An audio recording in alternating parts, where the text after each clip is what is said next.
Whilst the Edmonds conversation picked up again for the umpteenth time, Carrie and Meghan tried to find something to talk about. In the past, it had been easy. Despite their age gap, they got along well. However, each of them had since branched out in different directions. When they ran out of things to talk about, Meghan put her head down and closed her eyes. Maybe there was time for a quick nap before they got there. Meg, Carrie whispered. 1 minute, she had been nearly asleep, and the next her sister was frantically tugging on her arm. Ah. What? She replied without much candor. Carrie leaned in closer so she was practically inside of her ear. She then asked Meghan why she was wearing a diaper. Meghan turned about 1,000 shades of red and quickly tugged her shirt down. It had ridden up when she attempted to nap. You'll find out later, she said. She had considerably less confidence in her plan than she did when she first hatched it. However, it was far too late to turn back now. It's not why you think, she added as an afterthought. Stephen became curious as to what his two sisters were talking about and attempted to lean over Carrie's shoulder and find out. In doing so, he inadvertently headbutted her. She promptly retaliated by shoving him away. Cut it out back there. Drew snapped. Meghan groaned. She was starting to wish she was back at college. Thankfully, they were almost there. Meghan's grandparents looked as if they hadn't aged a day since she saw them last.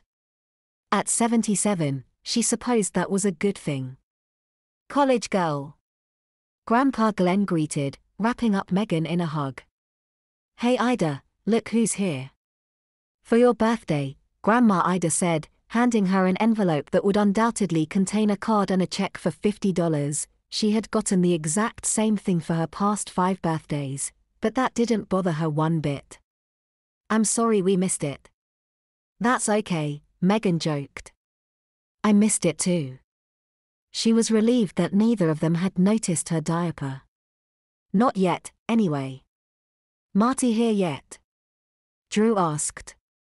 Marty was Drew's brother and the father of 3 of Meghan's cousins, the eldest of whom came close to being her first crush. Glenn shook his head. He said he couldn't make it. Drew frowned. Your daughter's coming though. Called and everything. She said she's bringing her fiancé with her.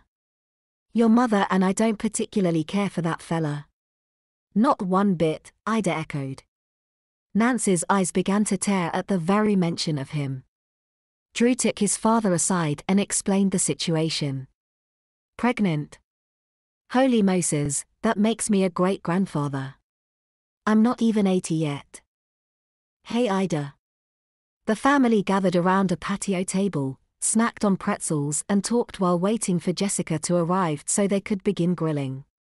Meghan noticed how quiet her mother seemed and thought it bore a resemblance to her own mannerisms when she was upset. Hell, that was her last weekend, always withdrawing and pushing people away. Add to that her father's penchant for heated outbursts when upset, and she began to see why coping seemed so difficult for her. Nancy had just begun to warm up when the dreaded moment came. Jessica and Ricard arrived in the Mini Cooper they shared. How do I fit anything in that? Glenn remarked when he saw the diminutive car. I told you not to start without them, said Ida.